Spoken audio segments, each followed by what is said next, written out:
Assalamualaikum warahmatullahi wabarakatuh. Perkenalkan, nama saya Aulia Ramadhani. Saya di sini mau menjelaskan materi landasan bimbingan dan konseling. Pengertian hakikat bimbingan konseling. Bimbingan konseling adalah memandirikan individu atau suatu proses usaha yang diberikan konselor untuk memfasilitasi atau membantu konseli individu agar mampu mengembangkan potensi atau mengatasi masalah. Tujuan bimbingan dan konseling yang terkait dengan aspek akademik belajar adalah sebagai berikut. 1. Memiliki sikap dan kebiasaan belajar yang positif seperti kebiasaan membaca buku, disiplin dalam belajar, mempunyai perhatian terhadap semua pelajaran, dan aktif mengikuti semua kegiatan belajar yang diprogramkan. 2. Memiliki motif yang tinggi untuk belajar sepanjang hayat.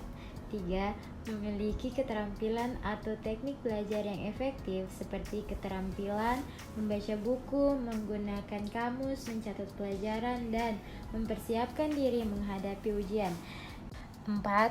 Memiliki keterampilan untuk menetapkan tujuan dan perencanaan pendidikan seperti membuat jadwal pelajaran, mengerjakan tugas-tugas, memantapkan diri dalam pelajaran tertentu, dan berusaha memperoleh informasi tentang berbagai hal dalam rangka mengembangkan wawasan yang lebih luas. 5.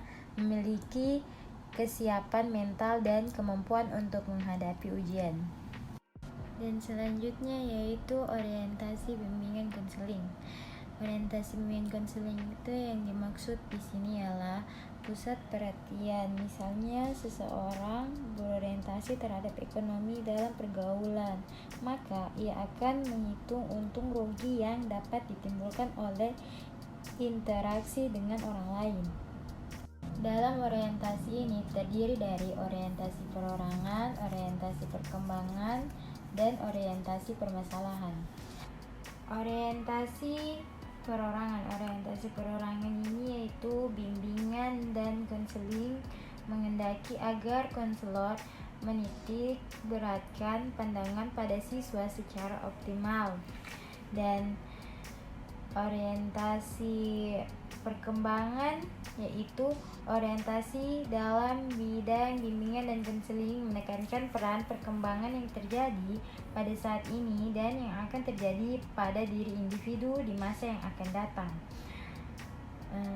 Dan yang ketiga yaitu orientasi permasalahan. Orientasi masalah secara langsung bersangkut paut dengan fungsi dan fungsi pengetasan.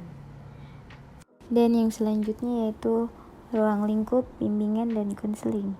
Secara formal, terdapat 4 bidang yang menjadi ruang lingkup layanan bimbingan dan konseling dalam konteks persekolahan saat ini, yaitu 1. Bidang pelayanan kehidupan pribadi, membantu individu menilai kecakapan, minat, bakat, dan karakteristik kepribadian diri sendiri untuk mengembangkan diri secara realistis. 2. Bidang pelayanan kehidupan sosial, yaitu membantu individu menilai dan mencari alternatif hubungan sosial yang sehat dan efektif dengan teman sebaya atau dengan lingkungan sosial yang lebih luas. 3. Bidang pelayanan kegiatan belajar, yaitu membantu individu dalam kegiatan dalam rangka mengikuti jenjang dan jalur pendidikan tertentu dan atau dalam rangka menguasai kecakapan atau keterampilan tertentu. Dan 4. Bidang pelayanan perencanaan dan pengembangan karir, yaitu membantu individu dalam mencari dan menetapkan pilihan serta mengambil keputusan berkenan dengan karir tertentu, baik karir di masa depan maupun karir yang sedang dijalaninya.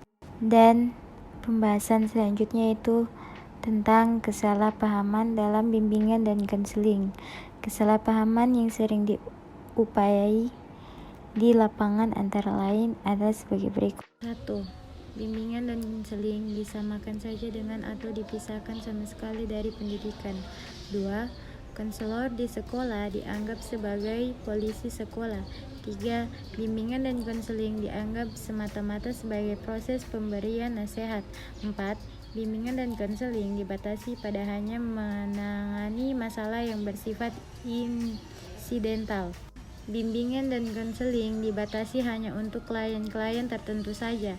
6. Bimbingan dan konseling melayani orang sakit dan atau kurang normal. 7. Bimbingan dan konseling bekerja sendiri. 8. Konselor harus aktif sedangkan pihak lain pasif. 9. Bimbingan dan konseling berpusat pada keluhan pertama saja. 10. Menganggap pekerjaan bimbingan dan konseling dapat dilakukan oleh siapa saja. 11. Menyamakan pekerjaan bimbingan dan konseling dengan pekerjaan dokter atau psikiater. 12. Menganggap hasil pekerjaan bimbingan dan konseling harus segera dilihat. 13. Menyamaratakan cara pemecahan masalah bagi semua klien. 14. Memusatkan usaha bimbingan dan konseling hanya pada pengguna instrumentasi dan konseling, misalnya tes, inventory, angkat, dan alat pengungkap lainnya. 15. Bimbingan dan konseling dibatasi pada hanya menangani masalah-masalah yang ringan saja.